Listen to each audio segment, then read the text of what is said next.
que no en el mundo de la devoción, en el mundo de las religiones organizadas, y vais a encontrar muy pocos iniciados dentro de los grupos esotéricos.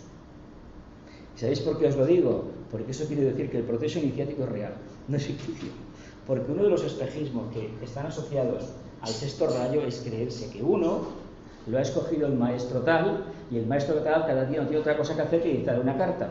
Y cuando uno lee las cartas que dictan estos maestros, os amamos mucho, todo es amor, confiad en vosotros, os tenemos en nuestro corazón, y uno tiene que preguntarse, pero vamos a ver, ¿el maestro se tiene que preocupar por mí para decirme semejante sandez? ¿Sí o no? ¿Habéis leído algún texto de estos que circulan por la red? ¿De los supuestos mensajes de los maestros?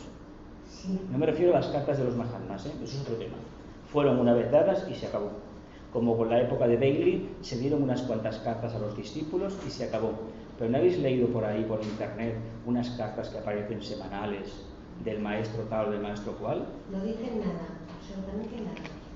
Muy bien dicho. Pues como no dicen nada, no es un maestro que está detrás. Un maestro no se pone en contacto contigo para decir lo guapo que eres, ¿eh? Jamás. Por lo tanto, tengamos en cuenta que ese maestro no es tal maestro. ¿Beneficia al individuo o al grupo la iniciación? Al grupo. Una pregunta. Imaginaos que en este último festival de Huesac pues tuvisteis la oportunidad de que ¡tachín! Toma, la segunda iniciación o la tercera, ya está. ¿Qué beneficios habéis obtenido desde ese momento hasta ahora? Beneficios en el sentido de manifestación plena, un poco más de lo que teníais antes de conciencia. Lo digo porque una de las características de la iniciación es que se tiene que notar, esto es como se decía antiguamente, el dinero no puede estar oculto, el que lo tiene se le nota por alguna parte, lo gasta, ¿verdad que sí? Lo utiliza. Por lo tanto, el que es un iniciado lo tiene que demostrar. Está muy bien que seamos este peregrino hacia la casa del Padre, porque aunque tengamos una novena, una octava iniciación en el caso del Buda, en el fondo él, con el nivel de conciencia que tiene, que es inimaginable, está ascendiendo, pero es que hasta el lobo solar está ascendiendo. Se prepara para nuevas iniciaciones, quiere continuar adelante el camino. Por lo tanto, nosotros, ¿qué hemos de hacer a nuestro nivel? Continuar adelante, ¿no? Prepararnos, pasar la prueba y olvidarnos de la meta. Necesitamos la meta en la primera etapa y luego tenemos la obligación de olvidarnos de la misma. Así que beneficia al grupo, ¿verdad? ¿Hasta qué punto el grupo está dentro de vuestro corazón? Perdonad que sea tan franco, tan directo, tan primer rayo, tan poco diplomático, que no utilice el segundo rayo con más lo que utilizo, no utilice el falso cuarto rayo, pero me gusta en este caso apostillar las cosas, apuntalarlas y lanzarme directo. Prefiero el primer rayo, es más directo. ¿Por qué queréis que lo utilizo aquí? Para no engañarnos. Para no engañaros, pero por ahora una cosa más. ¿De qué estamos hablando hoy? De la iniciación. El primer rayo lo necesitamos, aunque aparentemente no lo encontremos, para encarar el proceso de la iniciación. Porque en el fondo, si queremos abrir la puerta, o tenemos voluntad, que la manifestamos ya a nivel de personalidad, y es la voluntad espiritual, o el proceso se queda ¿en qué? En agua de borrajas. ¿Queremos abrir la puerta de par en par, no entrar por la gatera? ¿Queremos entrarnos directamente? Apliquemos y comprendamos lo que significa el primer rayo, porque ahí está la clave para que la puerta se abra. O existe la percepción de la voluntad al bien en nosotros, o este proceso no deja de ser una maravillosa teoría. Catarsis, reconversión de la forma de expresión y del concepto de conciencia. En esta presentación no hay ningún texto del tibetano, todo es de este estudiante, todo es así. Iniciación igual a entrada en la corriente, iniciación igual a servicio, iniciación igual a impersonalidad, todo en interrogante, iniciación igual a despertar de chakras, iniciación igual a ascensión del kundalini. Bueno, verdadero, falso, falso, verdadero, sin nodo, verás, me parece, lo creo, no lo creo, lo entiendo, lo asimilo, lo comprendo, lo comparto, lo voy a hacer, no lo voy a hacer, no me lo creo, lo dejaré para la próxima vida. ¿Entrada en la corriente o en contra la corriente? Bueno, en la corriente aspiracional, evolutiva superior, sí que implica la iniciación ir en contra de la corriente humana instintiva, eso por descontado, eso siempre. pero entendamos que iniciación equivale a servicio, lo vamos a afirmar categóricamente, porque es un acto, se dice que es un derecho pedir, una obligación que tiene todo discípulo, pedir la iniciación. Porque eso está diciendo que es suficientemente responsable y comprende el propósito del plan, comprende la demanda de la humanidad y está dispuesto a abrir las puertas, está dispuesto con su esfuerzo, con su abnegación, para que al abrir la puerta, no solamente a él le venga la luz, el amor y la voluntad al bien, sino para que sus compañeros de camino puedan percibir la grandeza que se esconde más allá de la puerta. Cuando un iniciado abre la puerta, a través de su proceso de investigación, no lo hace para sí mismo ni para su grupo, lo hace para toda la humanidad. Ojalá tuviéramos muchísimos más iniciados en la Tierra, porque querría decir ni más ni menos, que la humanidad está en condiciones de pedir más, de ser responsable de ese proceso kármico, iniciático, y a la vez eliminar todo aquello que impide que esta puerta se haga cada vez más grande, más grande, más grande, y la afluencia del plan de Shambhala, plan de la jerarquía, la voluntad de Dios, se manifieste en la tierra. Solamente es responsabilidad nuestra, de nadie más. Despertar de chakras. Esto nos llama la atención una barbaridad, ¿eh? Todos queremos tener los chakras despiertos, ¿verdad? ¿Alguno ha ido a que le pongan las manos para que le abran los chakras? ¿Habéis ido alguna vez buscando un milagro? El único milagro es trabajo, trabajo y trabajo. Buscad primero el reino de los cielos, dijo el Nazareno, y lo demás vendrá por simple añadidura. ¿Qué hacemos? Pues que buscar el reino de los cielos implica vivenciar la vida mediante la impersonalidad. Y la impersonalidad resulta que consiste en manifestar el alma en silencio, de forma humilde y sin esperar que nadie lo reconozca y lo sepa. Es decir, soy un sacerdote, pero no me pongo la sotana, ni el alzacuello, tampoco llevo la equipa de obispo, ni nada por el estilo. ¿Estaríamos dispuestos a realizar ese sacrificio? A ver, esto es como un militar de alta graduación que le dicen que por razones de seguridad no puede llevar el traje uniforme con todos sus galones, porque puede ser objeto de incomprensiones por la calle. Pues con un iniciado sucede 3/4 partes de lo mismo. Tiene que parecer una persona normal, pero no lo es. El hábito no hace al monje, ¿verdad que no? Pero ayuda a reconocerlo, ¿verdad? ¿Y no habéis visto algunas personas con un hábito encima, aunque vayan vestidos de normal y corriente, una camiseta y unos tejanos? ¿Habéis visto gente así? Pues os invito a que afinéis un poco la vista interna y vais a conocer a muchas personas en la tierra, hombres y mujeres, que tienen un hábito puesto. Y se les ve, pero no lo llevan por fuera, lo llevan por dentro. Y ese es el verdadero uniforme que todos tendremos, tarde o temprano. Por lo tanto, hemos de reconocer que una vez estemos en este proceso, completa impersonalidad es la salvaguarda que necesitamos, la garantía del trabajo bien hecho. Y aunque tengamos esas cualidades que la gente dice que se asocian a los iniciados, que si la clarividencia, que si la clareaudiencia, el traspasar paredes, el desvanecerse a través del Mayavirupa y aparecer en otro sitio, aunque tuviéramos esas cualidades, eso no se puede compartir con nadie. Ahora bien, si hay gente que está avezada en la investigación esotérica, que dispone de suficiente grado de percepción o de sensibilidad, lo va a detectar y puede que nos lo comente. Y si nos lo comenta, una sencilla sonrisa, una palmadita en la espalda y nos callamos, como se tiene que callar la persona que lo ha percibido. ¿Por qué? Porque es un secreto. Y lo que afecta a uno por dentro, ¿a quién le interesa? ¿Le interesa a alguien? ¿Verdad que no? Solamente al propio interesado. Y es que llegados a este punto hay que decir una cosa. La iniciación le interesa al propio interesado, valga la redundancia, y al maestro para el cual trabaja. Y a nadie más. El maestro no lo va a decir. Y el propio interesado ya se guardará muy mucho de hablar más de la cuenta. ¿Os acordáis qué le pasó a Sócrates? ¿Qué le pasó? Le hicieron beber una planta que está por ahí, por la montaña, ¿no? ¿Por qué? Pues porque habló más de la cuenta, ¿verdad? Un iniciado no debe hablar. Un iniciado debe ser reconocido más bien por su parquedad. y sobre todo si es un gran iniciado, debe de callarse. Tuvimos uno que lo dijo de forma velada quién era, Vicente Beltrán. No dijo directamente que tenía una cuarta iniciación. Sabemos que tuvo una cuarta iniciación, por ejemplo, en Madame Blavatsky, de Marat, encarnó como tal como Marat. De hecho, encarnó así porque se le conservó el vehículo astral del conde, la anterior encarnación del conde Cagliostro.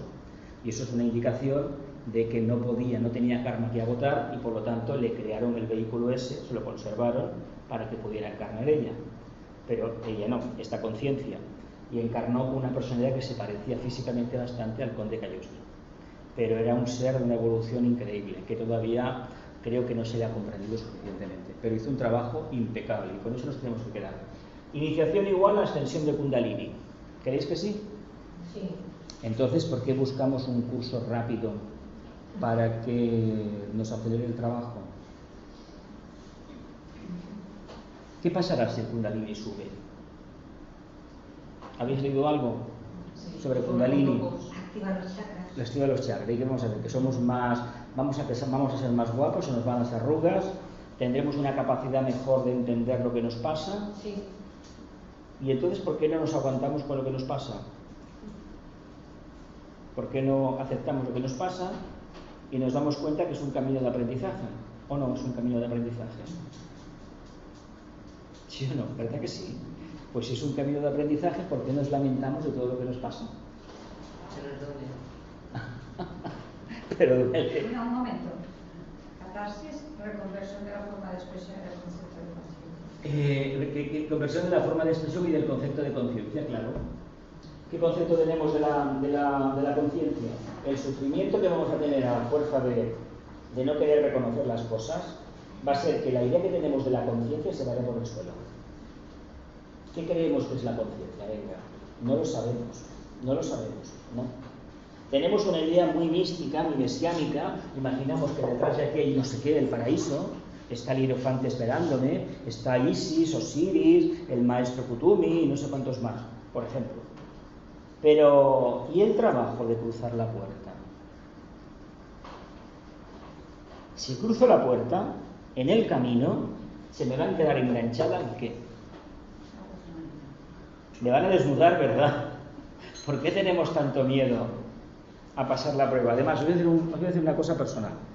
No tenía que decirlo, vale. La puerta no existe como tal, está marcada en piedra. ¿Habéis visto Alicia en el País de las Maravillas? ¿Qué era el espejo aquel? ¿La entrada a qué? A un estado de conciencia nuevo, el astral en concreto. Y era un espejo. ¿Qué intentan ser las pantallas de televisión? La puerta a una nueva dimensión, a otro plano, a otra conciencia. Y es diferente. Pero en realidad la puerta que nos interesa a nosotros es de piedra. Porque en el momento que te acerques vas a ver bien lo que hay detrás. Y es una pared. A ver, ¿habéis visto la película Stargate? La puerta estelar. Que es una piedra, ¿verdad? Y en un momento determinado se produce un campo energético. Eso es una iniciación, la entrada en una dimensión diferente. Pues hemos de estar ahí, pero estamos aquí trabajando. Por lo tanto, cuando tengamos esta experiencia, la idea que tenemos de conciencia se desvanece por completo porque es completamente limitada. El hecho de traspasar la puerta y ver lo que hay allí y poderlo referenciar aquí en el plano físico indican que esa forma, ese arquetipo que teníamos, queda caduco, queda eliminado. Entramos en una nueva dimensión, pero cuidado que no es la primera, que a medida que se repitan las experiencias irá cambiando nuestro punto de vista, pero no nuestro anhelo de servir a la humanidad, que eso es lo más importante. Ascensión de Kundalini, o sea que el Kundalini es fuego y el fuego quema, ¿no? ¿Y si sube y si no estamos preparados? ¿Qué puede pasar con el Kundalini? ¿Creéis que el Kundalini sube de forma maravillosa sin hacer daño? Me puede quemar. ¿A cuánta gente le ha subido el Kundalini? Una pregunta indiscreta. ¿A cuántos ha subido el Kundalini? Kundalini es fuego, ¿eh? Entonces, si el fuego sube por la columna, es mejor que se quede quietecito donde está. La serpiente está enroscada. Y si la serpiente tiene que salir es con un propósito determinado. ¿Ofrecer qué? ¿Qué puede dar al discípulo, al estudiante que se le ha despertado el Kundalini? Voluntad, inteligencia, percepción, los famosos iris. Ojo, porque tenemos 7 vórtices energéticos. ¿Qué pasará cuando haga el traspaso del plexo solar al centro cardíaco? ¿Cuál es el emblema de la Asociación Amigos de la India? ¿Os habéis parado a pensarlo? ¿Cuántos pétalos tiene la flor esa, el chakra ese? 8. ¿Te habéis contado o no? No. Búscate el signo. Corre, tráelo. ¿Cuántos pétalos tiene? ¿Cuántas puntas veis? ¿Cuántos hay? Los pétalos del exterior. Claro. ¿Cuántos? Cardíacos son 8 y el coronario 12. No. Es el centro esplénico, el bazo, el centro por donde entra la energía. ¿Son 8 o no? Sí. ¿Y por qué creéis que los fundadores de la casa, en un momento determinado, alguien con una visión esotérica muy profunda, que yo no sé quién fue, no sé quién hizo no lo sé, yo es que este detalle no lo conozco. En un momento determinado decidió, no, cuidado, la energía por dónde entra, por el bazo, por la melsa, ¿no? Por el centro esplénico, centro que actualmente no se considera como tal porque es automático. Sin embargo, tampoco es toda la verdad. La verdad sería un triángulo de energías de 2 chakras pequeñitos que hay junto con ese. Uno de ellos está justo al lado del cardíaco, entre los omóplatos, y forman un triángulo de energías en el que está el esplénico. Pero ese centro, ese chakra, es por donde entra el prana, lo que nos mantiene vitalizados. ¿Para qué queremos despertar? Bueno, ¿para qué queremos despertar al dragón si no tenemos la casa preparada y el palacio todavía está que se cae? Digo el palacio, el proyecto que tenemos de manifestación de conciencia. Si despertamos a este, nos va a fagocitar, nos va a comer, nos va a devorar. ¿Habéis visto esas películas que salen esos dragones volando, esos dibujos animados, los niños con un dragón? Se le está diciendo a toda la humanidad que este proceso existe. Lo que pasa es que a través de los dibujos animados mucha gente no se entera. Pero quienes hacen los dibujos animados estos saben bastante de filosofía esotérica, pero bastante, bastante. Mira un dragoncito que vuela, mira qué bonito, ¿no? Es el alma que tiene capacidad de volar. Es como un águila, es el mismo mito. Pero, ¿qué pasará si este se despierta antes de tiempo?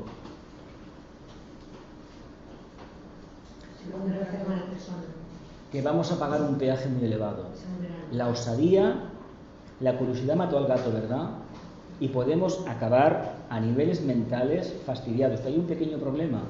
Cuando se traspasa la barrera de los 6 pétalos, los 4, primeramente tendríamos 4 en el básico, en lo que sería el centro básico, el Muladhara, tenemos 6 4 en el sacro, 6 en el sacro, y tenemos 10 en el plexo solar y saltamos a 12 saltaríamos del corazón.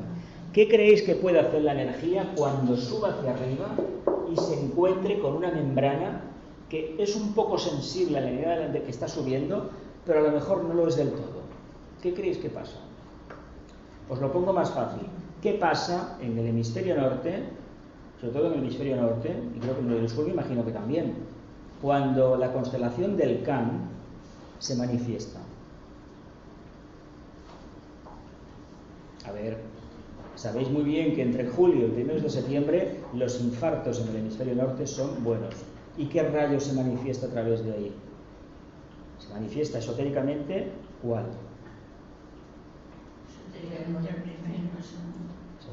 Amor. ¿A qué famoso político español le dio un infarto aquí en Barcelona en julio de un año que estaba en un meeting y se puso fatal? A Julio Antich. A ver, la energía esta es muy poderosa. Se sabe que cada vez que el Sol da llamaradas, aparte de afectar a los satélites y las comunicaciones inalámbricas, afecta a los corazones humanos. Es fuego kundalínico. Cuando el Sol invoca, lo que está diciéndole al logos de la Tierra y a todos sus habitantes y a todo el sistema solar: aceleraos. Por lo tanto, pretender que esto suba a base de que todo se quede igual, no. Cuando invocamos la serpiente es para que no quede nada igual, todo diferente. ¿Estamos dispuestos a construir así? No, tenemos un referente siempre del pasado. No conocemos el presente, por lo tanto el futuro, ¿qué? ¿Continúo? Volvemos a la misma imagen. Bonito, ¿eh?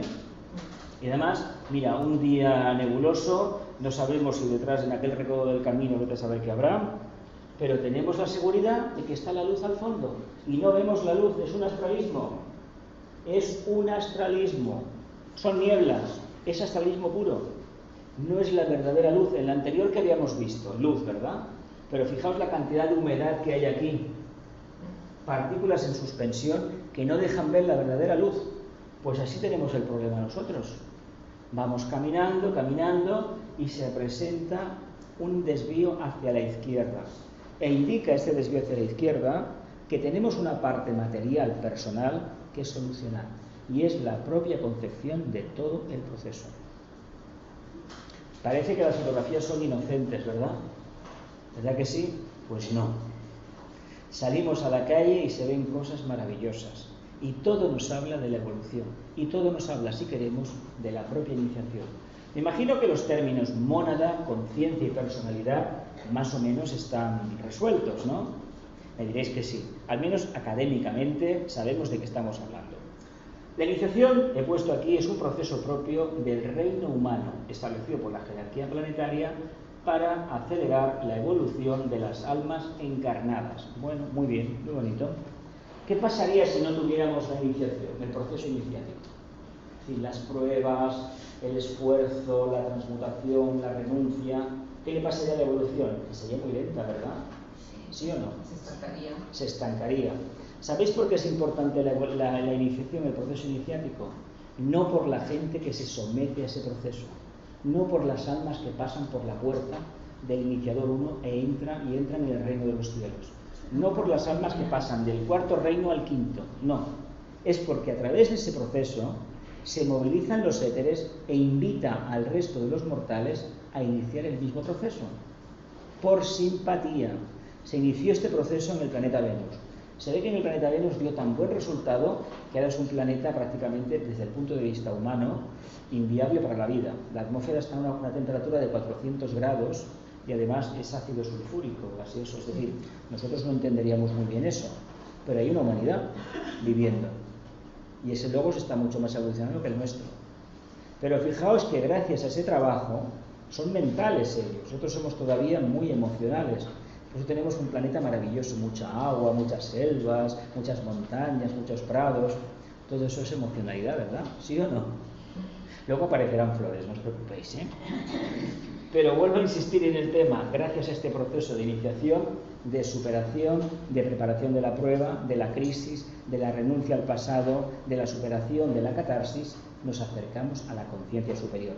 Y en la medida en que lo hacemos, estamos arrastrando también a nuestros hermanos.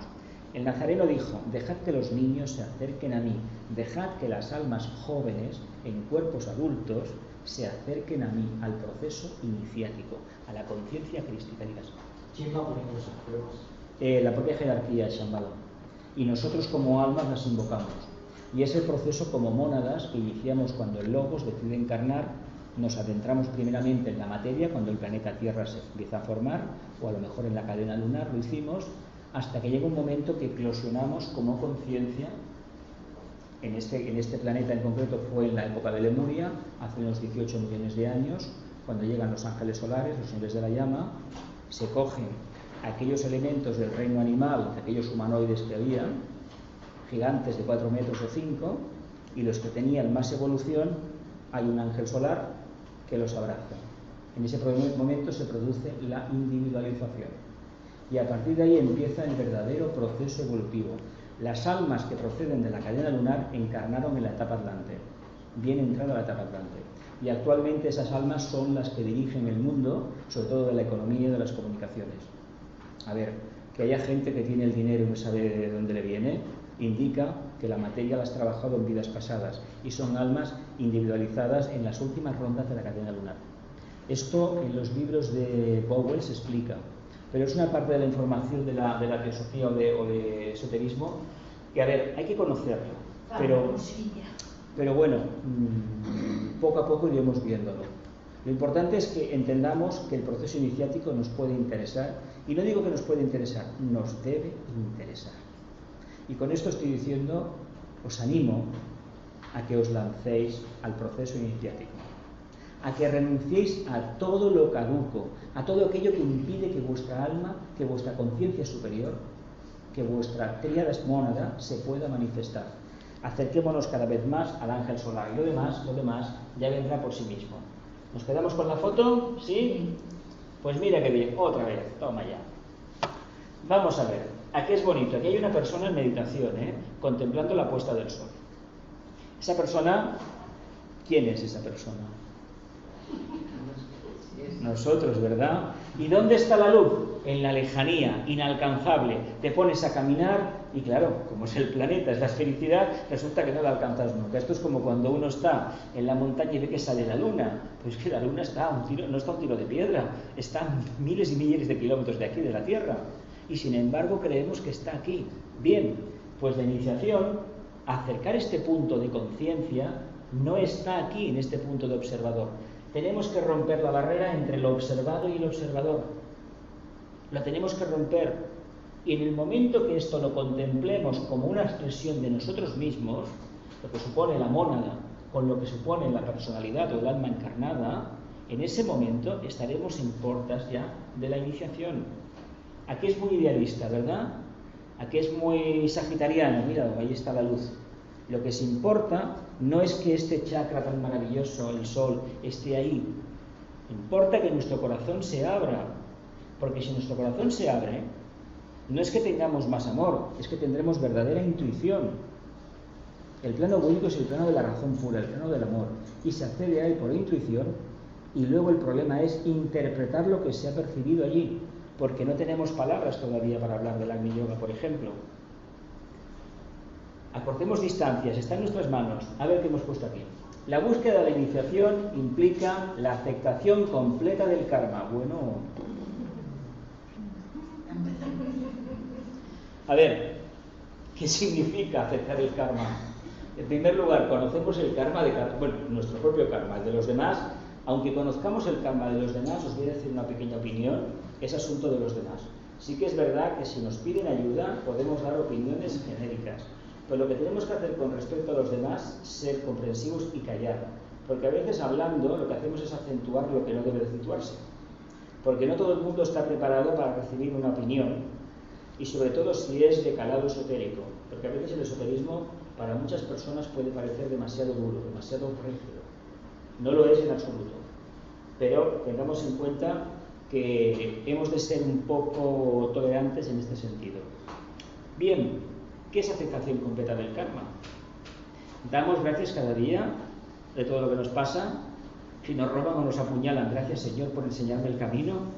Lo decimos plenamente convencidos o como una cosa, porque tengo que hacerlo porque me han dicho que lo haga. Lo digo porque somos muy buenos actores los humanos. Y el problema que tenemos es que a veces el papel se nos va de las manos. El papel se nos va de las manos. Y cuando eso sucede, algo grave está sucediendo. Y cumplir el karma que tiene uno implica conocerse en profundidad. Porque ¿a qué le llamamos karma nosotros? A ver, a lo que me sucede y no me gusta, a todos los palos que me da la vida. ¿Y por qué no le llamo karma a todas las tonterías y estupideces que cometo cada día? Porque probablemente el karma, lo que yo llamo karma, son mis tonterías, mis complejos, mis payasadas, mi miedo, iba a decir mis pamplinas y alguna palabra más que estamos grabando y me callaré. Lo digo por eso. Hay un libro muy bueno que dice: no le llames karma a lo que te pasa por ser gilipollas. Lo habéis visto, está por ahí en las librerías, ¿verdad? Sí. Pues lo que hay que tener en cuenta que la percepción del karma es muy subgéneris, muy personal. Esa puñetera manía que tenemos de decir lo que no me gusta es negativo. No, el karma no es negativo, es mentira. El señor Saturno no nos quiere hacer la puñeta, nos brinda una oportunidad más amor que ese no se puede dar a la gente. A ver, tú no pasas la lección, pues repites curso, ¿no? En lugar de expulsarte de la escuela, no, te quedas un año más. Pues esa es la oportunidad que nos dan. ¿Y eso es una maldición, un castigo, o es una oportunidad de evolucionar? ¿Verdad que sí? Todos lo decimos, ¿verdad que sí? Convencidos. Bien, Pensad en ello y cuando volváis a vuestras casas ya me contaréis la semana que viene o dentro de una semana. Dime. ¿Cómo distinguimos cuando es calma porque te para emocionar o cuando es tan despistado y atontado y te pasa? Generalmente un porcentaje muy elevado es porque estamos despistados. Mira, con respecto...